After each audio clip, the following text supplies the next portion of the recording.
Good morning and welcome to the Orange Coast Unitarian Universalist Church. My name is Donna McCartney and I'm honored to be your worship associate today. So I'm joined in welcoming you this morning by Wendy Karn, our interim minister, and Jacob Sweatland, our director of music ministries. And Karen Magoon Pearson is not here, so I will be pretending to be her when that time comes for Time for All Ages. Okay, so we'd like to recognize the many volunteers that have helped put this service together today, and there's them right there, and plus many in the background as well. And we also respectfully recognize our church property rests on Hashiman and Tongva land. As Unitarian Universalists, we have many different beliefs, but we are one loving community. We're bound together not by a common set of rules or beliefs, but rather by a covenant. A covenant is simply a promise that whatever our beliefs, we accept one another and encourage each other in spiritual growth. We affirm that all life has inherent value and that all existence is interconnected. We strive for justice and compassion in our deeds and relationships, and we are committed to creating a welcoming community regarding the traits that sometimes, without the regard for the traits that sometimes divide us. To our roomers, we invite you to silence your cell phones. For our Zoomers, good morning, Zoomers. We invite you to say hello in the chat. I want to extend a special welcome to visitors. If you're seeking a spiritual home, we hope that you'll find it here. Let's begin our worship with the lighting of our chalice. In a minute, I'm going to invite Bob Lotion up here to light our chalice. Yeah, I finally cornered him this morning. So, as many of you know, he has been a member of our church for almost 40 years. We call him Bob the Builder because he built all the cabinetry you see up here in front of you, including the stage itself. Yeah, woo! So in addition to being a handyman for our church, he's on the sanctuary construction committee and has been a longtime member of the choir. So come on up, Bob, and please light our chalice. And let's say together, love is the spirit of this church, and service is its law. Together in peace, to seek truth and love, and to help one another. This we affirm together. Thanks, Bob. Thank you, Bob. Please rise in body or spirit, and let's sing our opening song.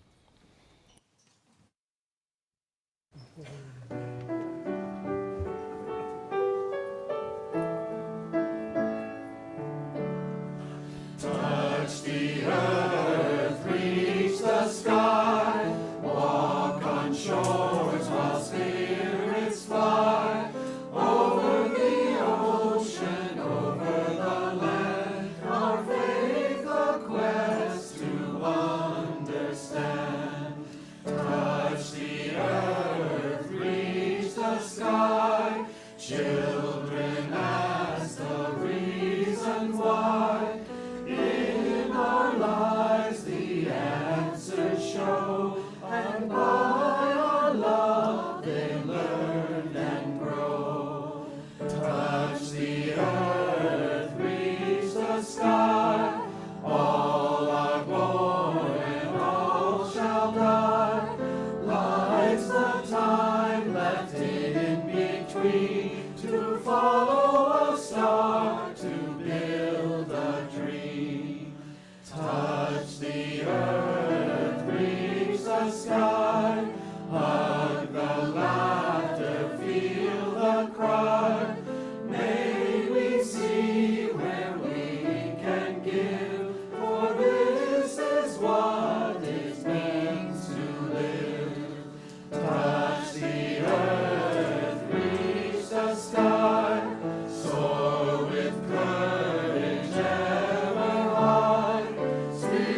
Children of the earth and sky, we are nurtured, sustained, given warmth and light from above and below.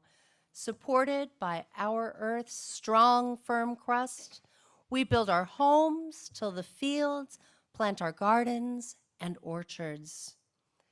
When we turn from self and seek to be aware, we will find holy light in human faces, in blossom, in birdsong and sky.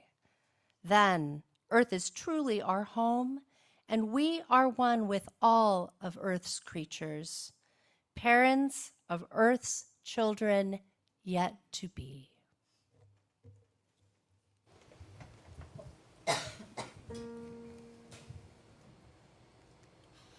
Be like the bird that, pausing in her flight, a while on boughs to slight, feels them give way beneath her, and sings, and sings, and sings, knowing she hath wings.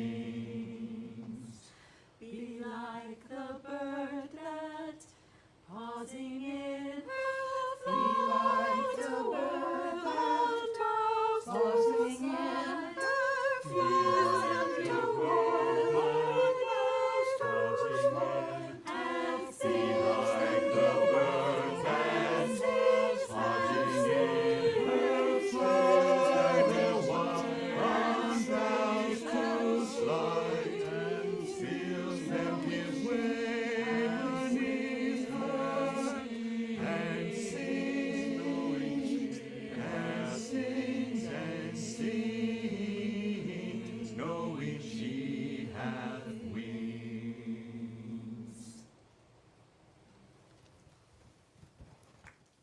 That was so beautiful. Thank you very much, choir.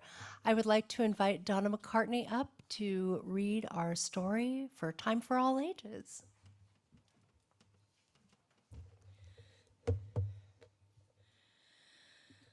Okay, so our story, this is called The Mountain That Loved a Bird.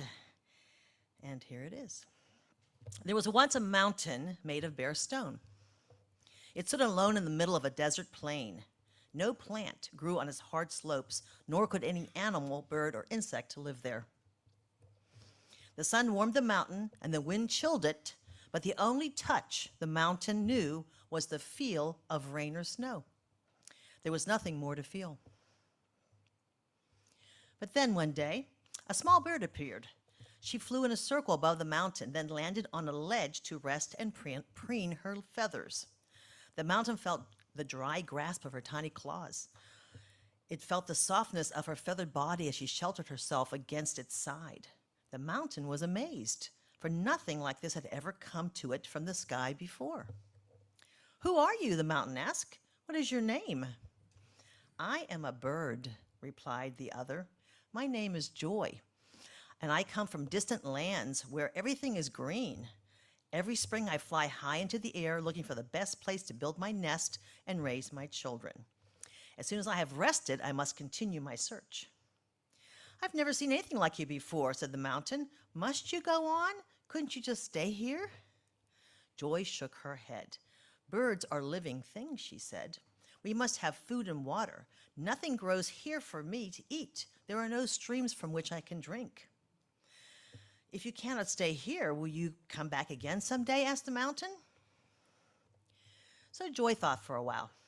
"I fly long distances," she said, "and I have rested on many mountains, but no other mountain has ever cared whether I came or went.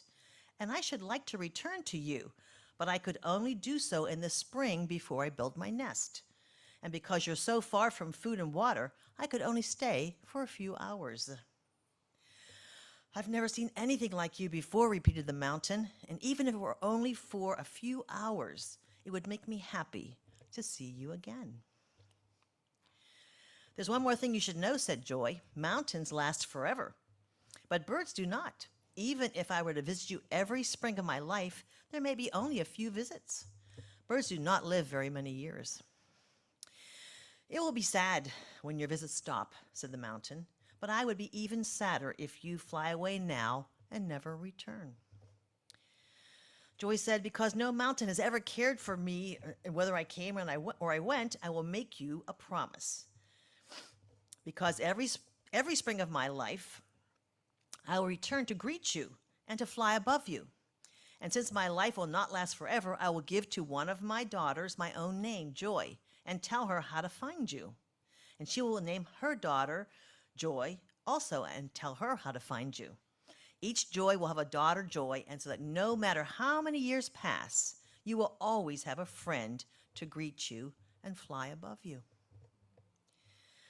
The mountain was both happy and sad. I still wish you could stay, it said, but I'm glad you will return. Now I must go, said Joy, for it is a long way to the lands that have food and water for me. Goodbye till next year. She soared off, and the mountain watched her until she disappeared in the distance. Year after year, when the spring came, a small bird flew to the mountain. I am Joy, and I have come to greet you. And for a few hours, the bird would fly above the mountain or nestle against its side. At the end of each visit, the mountain always asked, isn't there some way you can stay? And Joy always answered, no, but I will return again next year. Each year, the mountain looked forward to more and more to Joy's visit, and each year it grew harder and harder to watch her go. 99 springs came and went in this way. In the 100th spring, when it was time for Joy to leave, the mountain watched as she disappeared into the sky, and suddenly its heart broke. The hard stone cracked, and from the deepest part of the mountain, tears gushed forth and rolled down the mountainside in a stream. The next spring, a small bird appeared. I am Joy, and I have come to greet you. This time the mountain did not reply. It only wept, thinking of how soon she would have to leave and all the long months before she would come again. Joy rested on her ledge and looked at the stream of tears. When it was time for her to go, the mountain still wept as the bird flew away. When the next spring came, Joy returned carrying in her beak a small seed. The mountain still wept a stream of tears. Joy carefully tucked the seed into a crack in the hard stone, close to the stream, so that it would stay moist. Seeing that the mountain was still unable to speak, she flew away once more. During the weeks that followed, the seed in the crack of the rock began to send down tiny roots. The roots reached into the hard stone, little by little, spreading into yet smaller cracks, breaking through the hardness. As the roots found water in the cracks and drew food from the softening stone, a shoot rose from the seed into the sunlight and unfolded tiny green leaves. The mountain, however, was still in deep sorrow. Blind with tears, it did not notice a plant so small. The next spring, Joy brought another seed, and the spring after that, Joy placed each one in a protected place near the stream of tears. The mountain still only wept. Years passed in this way, the roots of new plants softening the stone near the stream of tears. As softened stone turned to soil, moss began to grow in sheltered corners. Grasses and little flowering plants sprouted in the hollows near the stream. Tiny insects carried to the mountain by the winds scurried among the leaves. Meanwhile, the roots of the very first seed went deeper and deeper into the heart of the mountain. Above the ground, what had started as a tiny shoot was growing into the trunk of a young tree, its branches holding green leaves out to the sun. At last, the mountain felt the roots reaching down like gentle fingers, filling and healing the cracks in its heart. Sorrow faded, and the mountain began to notice the changes that had been taking place. Seeing and feeling so many wonderful new things, the mountain's tears changed to tears of happiness. Each year, Joy returned, bringing another seed. And each year, more streams ran laughing down the mountainsides, and the ground watered by the new streams grew green with trees and other plants. Now that the mountain no longer wept with sorrow, it began to speak again and ask, isn't there some way you can stay? But Joy still answered, nope, cannot, sorry, but I will return next year. Many more years passed, and the streams carried life far out into the plain surrounding the mountain, until finally, as far as the mountain could see, everything was green. From lands beyond the horizon, small animals began to come to the mountain. Watching these living things find food and shelter on its slopes, the mountain suddenly felt a surge of hope. Opening its deepest heart to the roots of the trees, it offered them all the strength it had.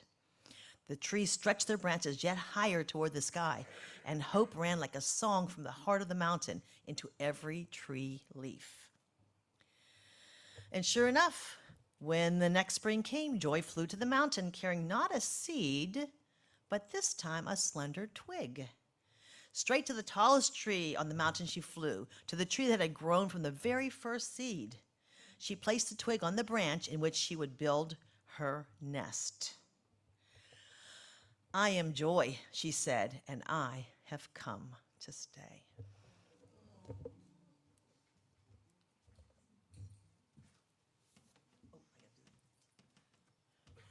See, I'm not Karen. I forgot. We need to light the children's chalice.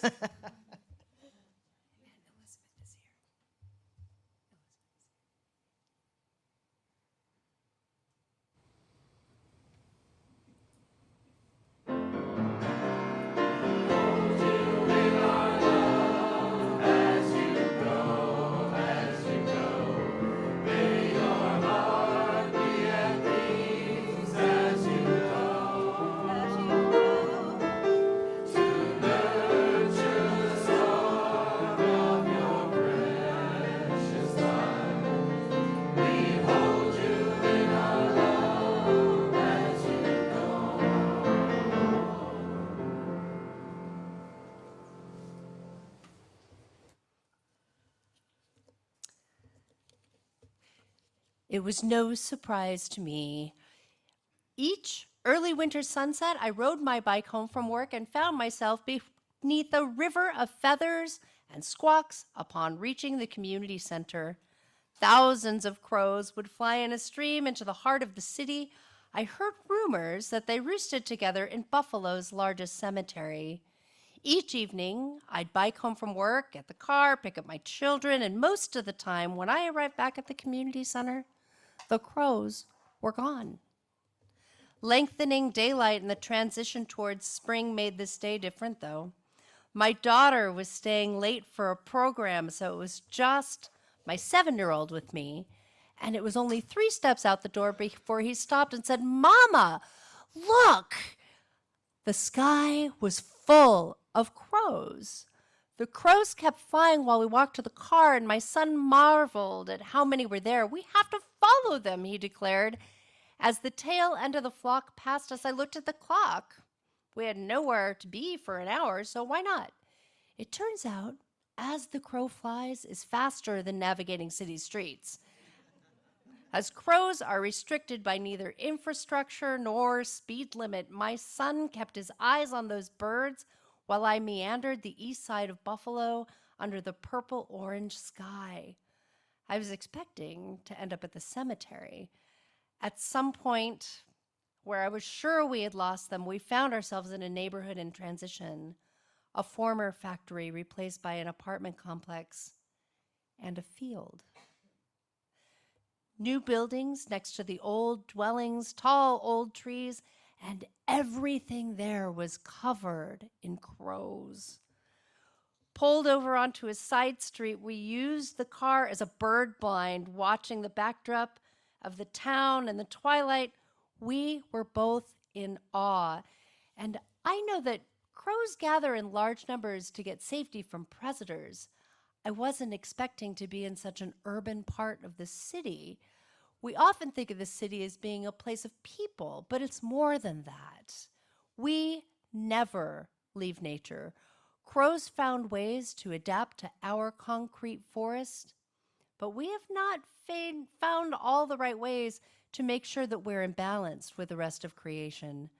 Perhaps through noticing and choosing to honor our independence with nature, we will do better. I invite you into a time of silent reflection to think about your role in interdependence.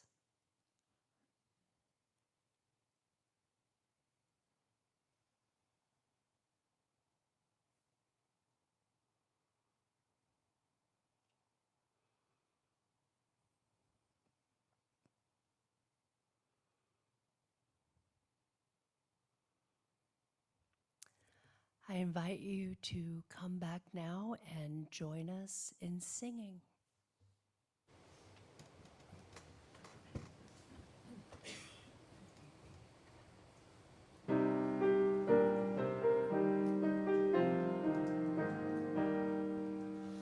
Wake now my senses and hear the earth call.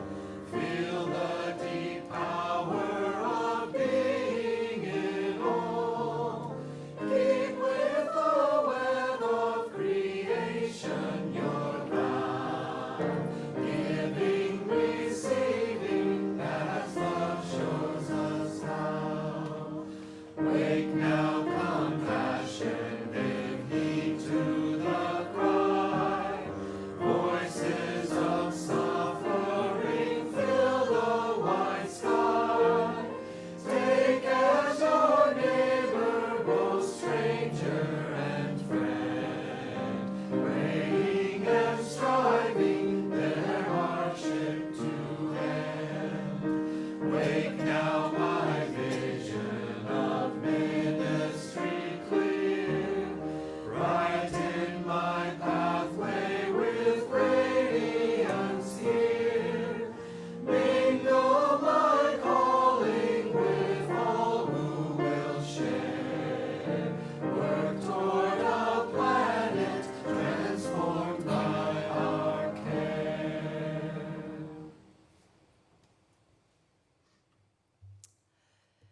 Last spring, I noticed that our cats were spending more time than usual watching what we like to call bird TV. In this case, they were watching the Bird Channel because two mourning doves were building a nest on the fence just a couple feet from our window. And this wasn't just fascinating for the cats. We all became very involved with what was happening out there. We watched them assemble their nest, bringing sticks from the neighborhood, and they laid 2 eggs, and we were watching them take shifts sitting on that nest, keeping them warm and safe from predators. And we'd taken a few photos from inside the house, but one day I got more curious and I decided to walk around to the back to get a better picture. And I was approaching really slowly and was pretty far away from the nest, but I got a little too close and the day shift dove just took off and left the nest. I panicked and immediately I went back inside my perfectly good front row seat inside the house and frantically started Googling about mourning doves and to find out how long their eggs could be left unattended. I felt pretty bad. I felt horrible, like I broke nature or something. Whew. After what seemed like forever, the night shift dove did come back and the eggs were fine. They hatched and we got to see the most adorable baby birds get fed and grow up and learn to fly. It was the miracle of life happening right outside our window. I didn't break nature.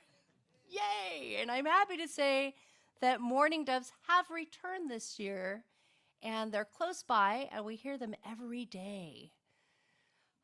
So I think I've always been a bit of a bird nerd. When I was growing up in Huntington Beach, we had a bottlebrush tree in the backyard, and I spent a lot of time looking at those birds, sparrows, hummingbirds, finches, crows, owls even. And I spent a lot of time collecting their feathers. And I still pick them up on my walks like they're little holy gifts, letting me know that I'm on the right path. That's what they mean to me anyway. They make me hopeful. And I'm not alone in this reverence.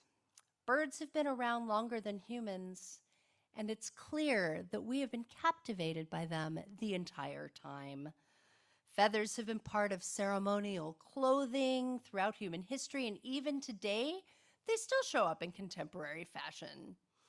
Birds are lovely, yes, and it's easy to admire them, but they also have a really important part in our ecosystem. They disperse seeds. They pollinate. Birds like hummingbirds are pollinators, and this is an essential piece to our life on this earth. Hawks and other predatory birds keep the rodent population in check. Birds also eat millions of mosquitoes and other biting insects. Millions! Thanks, birds. We appreciate that. All of these things are important contributions, and science is still finding out new things and covering things about interdependence and how everything works together with the birds. So it might surprise you to hear some of these new findings about what their role is. It surprised me. Okay, did you know that birds don't just wake us up, they also wake up the plants? That's right. Birdsong, the frequency wakes up the plants, and this completely blew my mind when I heard it. That is why they wake up so early. They start singing to wake up the plants so that the plants are ready to fulfill their roles in the interdependent web.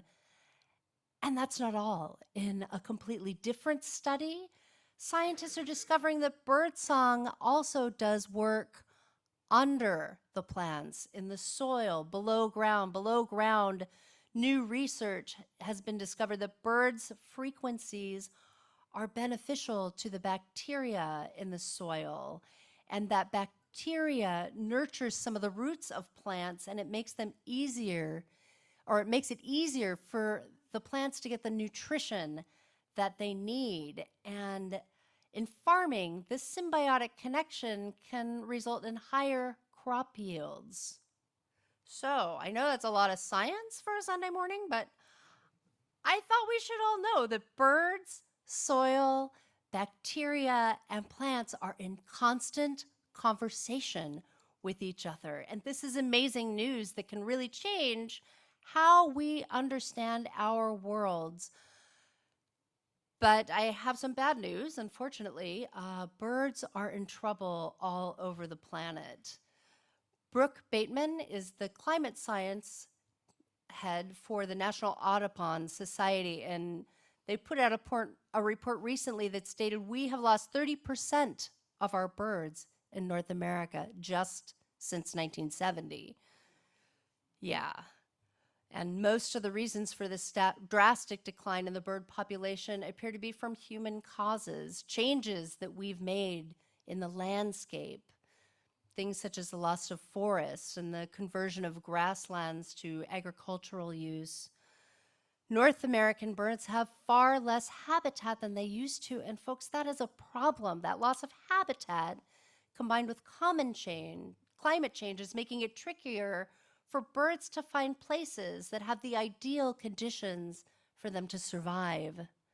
Worldwide, 1 in 4 of at least the 10,000 species we know about is in decline, and 1 in 8 of those birds is on the endangered species list. 1 in 8. We haven't been taking great care of our birds, and we don't have a great history, really. Consider the phrase canary in a coal mine. Canaries were chosen for this very unpleasant duty of going into coal mines for a couple of reasons. For one thing, their little cages are portable, but mostly canaries breathe a lot.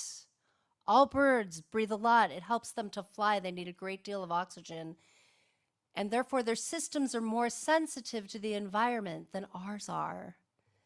In coal mines, canaries would feel the effects of poisonous gases long before the people inside would. And an ailing bird was a signal to give the miners plenty of time to evacuate if the air became dangerous for humans to breathe. Thankfully, we have a much better practice for this now, and that canary in a coal mine practice has stopped because we have better ways to detect that danger. So we're doing a lot of things that could use a little work. Birds get confused when we change things around and when they look for their habitat and it's just not there. In the city of Philadelphia, for example, a remarkable number of birds were flying into buildings, thousands of them, more than ever before. And scientists gathered research trying to find out what was going on. And what they discovered was that a lot of the new buildings that were being constructed had reflective glass windows on the exterior. And that, put together with the bird traffic, they put these buildings in a major migration zone for birds. They didn't know that, but they know it now, and this becomes a real problem for birds. So how do you fix that? So researchers have discovered a couple ways that are helping birds at least be able to see where the buildings are. Birds can make the mistake of seeing a reflection in the glass that looks like a tree. They think it's a real one, and they cannot tell the difference. So ordinances have been passed to keep the lights on, keep the lights off in buildings at night, and this helps. Another thing that has helped out is putting a coating over the window that has a pattern, like dots. Humans can't really see them, but birds can see those during the daylight hours, and other East Coast cities have followed Philadelphia's lead. So I don't know, maybe we can make some preemptive decisions in the future that limit the height of buildings in these areas that are right in the middle of our migration zones. This kind of work really makes a difference. Every bird is important, and we are learning. So how else might we learn? Maybe we take a few steps back to see what was working before in order to save our future. So another huge contributor to the bird decline has to do with how we grow our food, agriculture. What do our ancestors have to say about farming? It's not common for me to interpret anything from the Hebrew scriptures literally, but this passage came to mind when I was reading about some of our current practices of industrial farming. This is from the book of Exodus, written over 2.5 centuries ago, and I think there is some wisdom here regarding farming. It states in Exodus 23:10-11, "For 6 years you are to sow your fields and harvest the crops, but during the 7th year, let the land lie unplowed and unused. Then the poor among your people may get food from it, and the wild animals may eat what's left. Do the same with your vineyard and your olive grove." So the way our country farms right now rarely includes letting land go unplowed and unused. The land just simply isn't given enough time to replenish itself. Farming has relied on fertilizers and pesticides for decades. Bird systems are very sensitive, and these chemical-based methods for farming have not been good for them.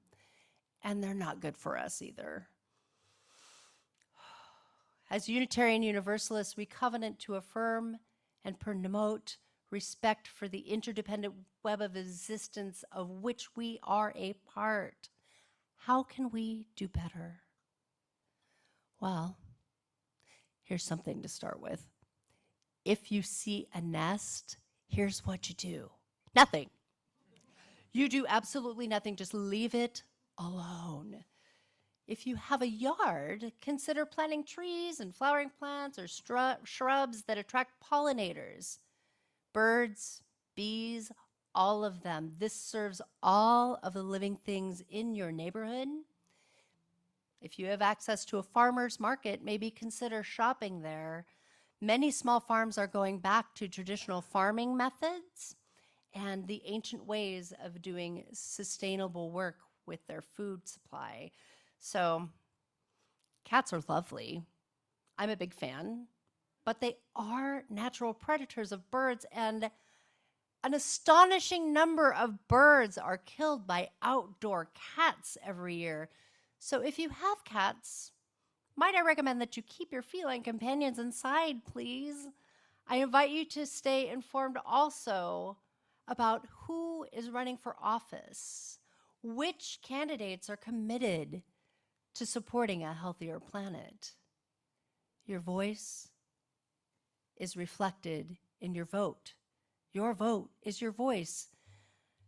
Maybe we can all try a little harder to save our wild places where the birds and other precious beings live. Earth Day is tomorrow. Yes, but isn't every day really Earth Day? I'm reminded of another story from the first book of the Hebrew Scriptures. In the first book, Genesis, there's this story about a man named Noah. Noah was told by his God that there was going to be a great flood, and then Noah was given the task to build an ark so that all life on earth could eventually start over again, and the flood did come. It rained for what seemed like forever, but it did stop. And then when it did, Noah sent out 2 doves, and one of them returned with an olive branch in its mouth. There was hope. This was a sign that land was near. I like to imagine that after that, the other dove flew back and they watched where that dove went. But I like to think that that dove had already started the job of creating new life. I like to imagine that it flew back to its nest to take the night shift and get a head start. Doves have been a symbol of life and hope ever since. So I invite you this Earth Day Eve to live in the spirit of hope. May it be so. Please rise in body or spirit and let's sing our returning song.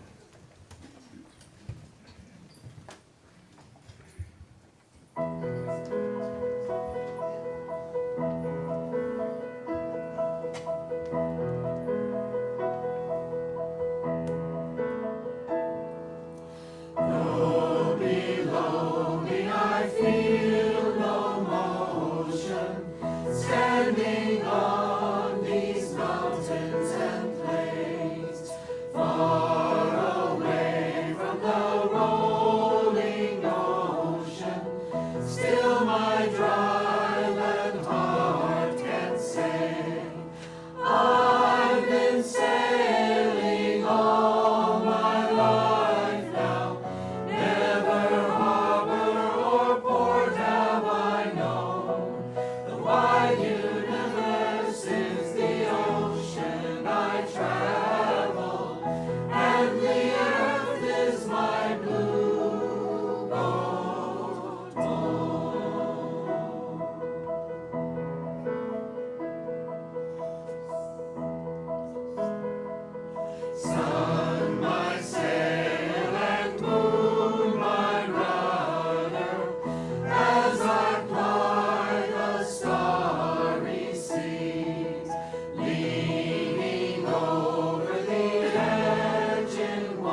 Unitarian Universalist congregations are fully self-supporting, meaning that members and friends raise all the funds for the operating budget, the ministries and programs of the church. We are ever grateful for your gifts of time, treasure, and talent. OCUUC amplifies the spirit of generosity by sharing one half of the plate we receive with an organization that shares our values. This month, we are sharing our plate with a favorite of ours, Stand Up for Kids. It was launched with a single focus to end the cycle of youth homelessness in our community. They work to provide basic needs, housing, mentoring, support, care, and love to at-risk homeless youth aged 12 to 24. So there are multiple ways that you can support the church and this organization. You can mail a check, you can go through our website, or you can use an app called Vanco Mobile. If you're a roomer, you can also simply use the basket as it is passed. The choice is yours. All the information is on our website should you need it. And as always, thank you for your generosity.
And singing We Gather Together, a song that puts our intentions into words and expresses our gratitudes for the many gifts that we share.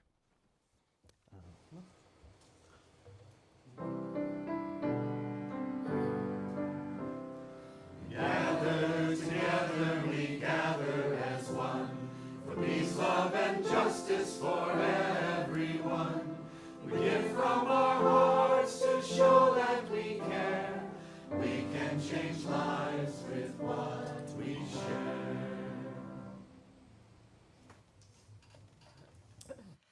Now is the time when we honor the important events in our lives. You are all invited, one and all, whether you are a member or a friend or a visitor, to participate in our weekly ritual of joys and sorrows.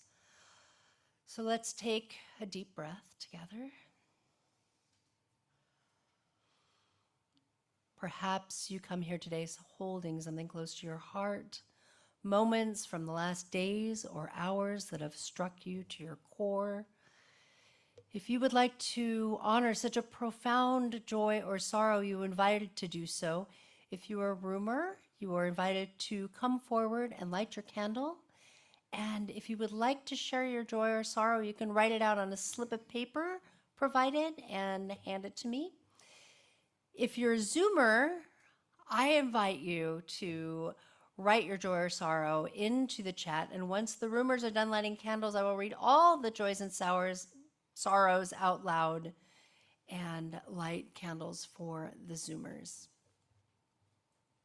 As the music is played, I invite you to silently offer healing or celebration as you feel called upon according to your own belief.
One more coming in.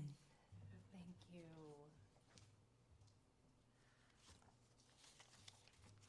So I'll start with our Zoomers. Sarah J. says, candles of joy and hope, joy. The cardiologist gave her very good news of hope. The auto mechanic left a non-specific voicemail, so cross your fingers, please.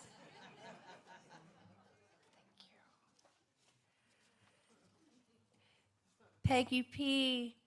would like to light a candle of joy for witnessing the total eclipse and her niece's wedding in the same week. At the wedding, the rain held off long enough for the outdoor ceremony until we could sit under the reception tents. It was all beautiful.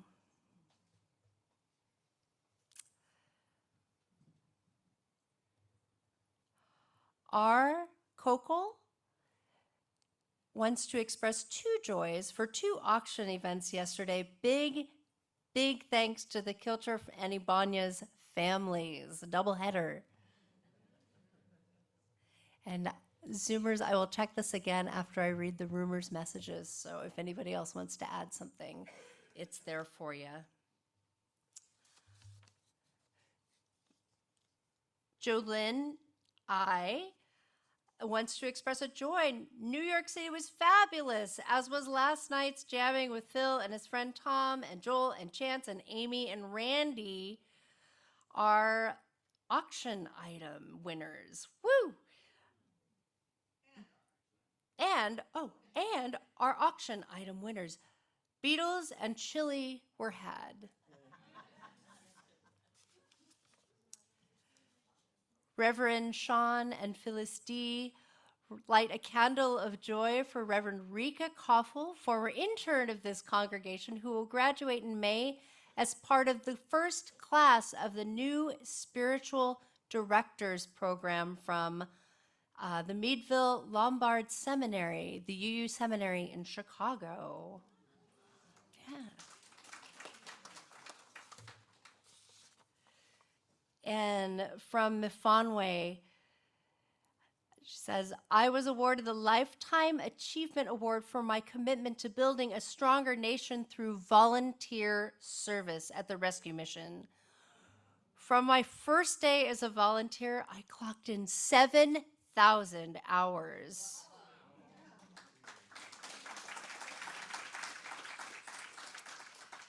That certificate was signed by President Biden.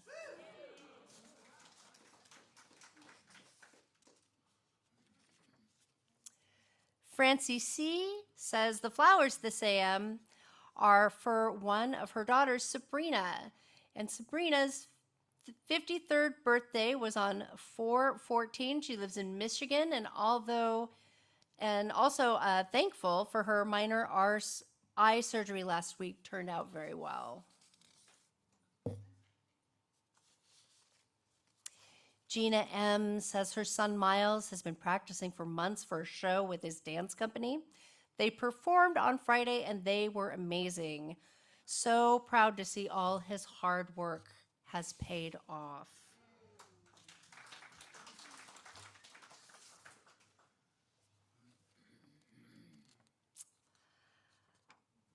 Okay, let's see. Check and chat here. Okay, I will start off with this one here. Damon Ace has a joy that Congress has passed provisions for more Ukraine aid.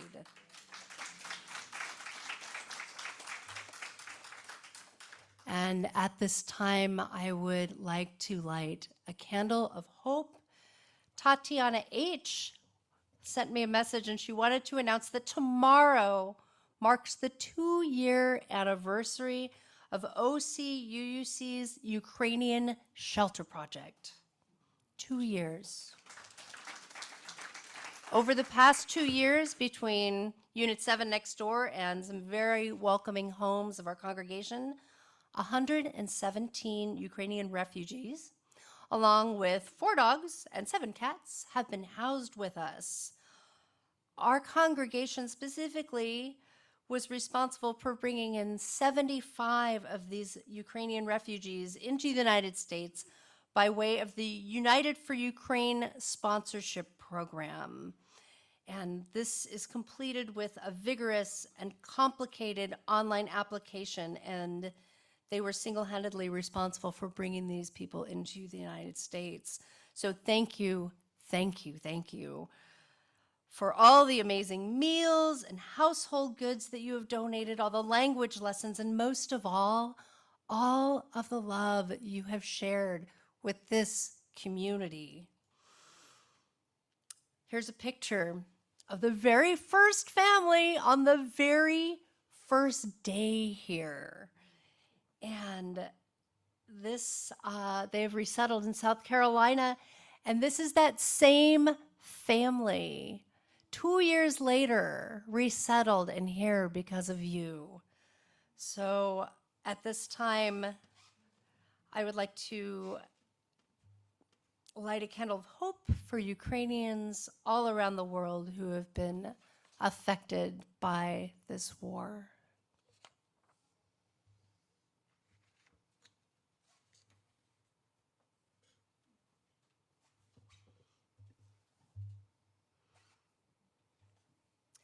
Let us hold in love all the joys and celebrations and the hurts and the sadness, both spoken and silent. Let our joys remind us to be thankful, our concerns remind us to hope, and our sorrows remind us to connect. Let all of these moments remind us that we are not alone. And I would like to invite Dawn up in the name of prayer or meditation.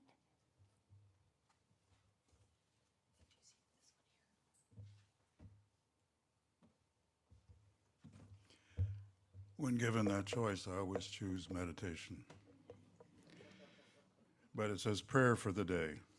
Spirit of life, spirit of love, spirit of hope, spirit of justice, God known by many different names. You have given us a day unique from any other. You've connected us, all of us, with each other and with the world in ways that are largely a mystery to us. You have given us little instruction other than to be present in our own lives, to feel wonder at the creations of the universe, and to love one another.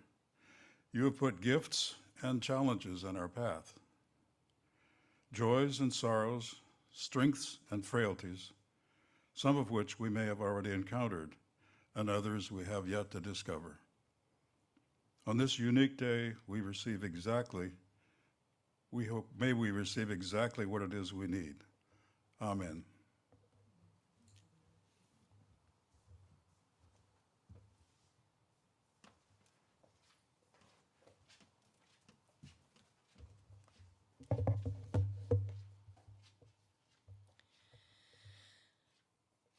So let's join together as we extinguish our chalice. Extinguish our chalice, but not the light of truth, the warmth of community, or the fire of commitment. These we carry in our hearts until we are together again. So thank you all for joining us this morning. You two Zoomers. So we're a congregation made up of people who all behave differently. And yet when we gather together, whether we're in the room or on Zoom, we make up one loving community. We need not think alike to love alike. If you're a guest or a visitor or someone who has not yet been known to us, I invite you to become a part of this beloved community. If you'd like to know more about our church, including programming for our youth and children, please stop by the welcome table, which is out there. Also, you can contact us at the email addresses on the screen. Emailing the hello address will get you connected to us, and if you want to sign up for a weekly email called The Blast, use the Blast address. We want everyone to feel a part of this community, so please reach out and we'll help you get connected.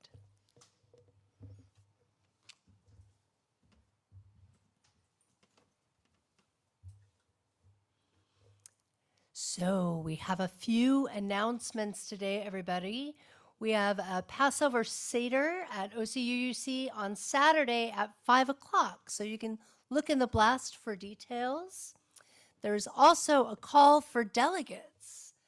There's a service area assembly in Ventura, but you can also join online. So if you are interested in taking part of that, please contact Nancy or Phyllis, and they'll fill you in on the details.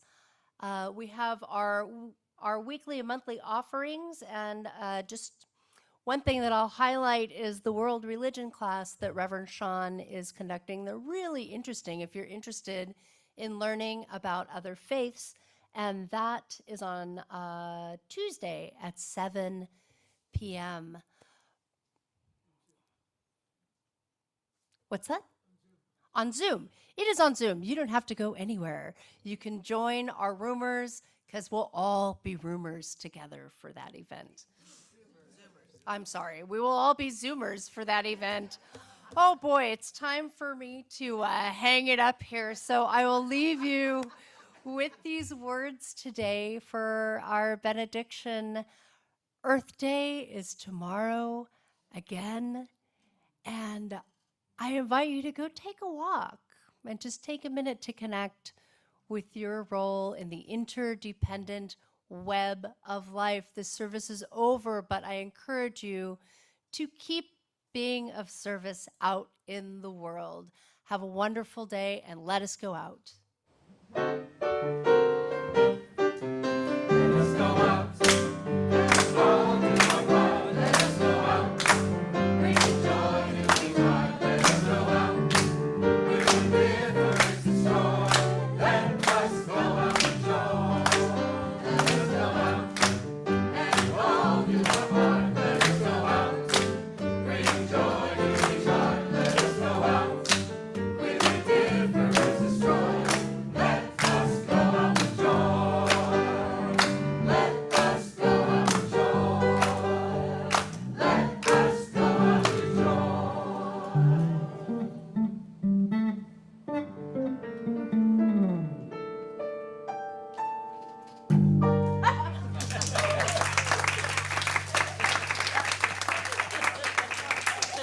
As you're leaving the sanctuary today, I wanted to let you know that Valentino, Lori's beloved bird, has given us some gifts, and they are on at the Joys and Sorrows table. If anyone would like to pick up a feather, you are welcome to do that. Have a great week.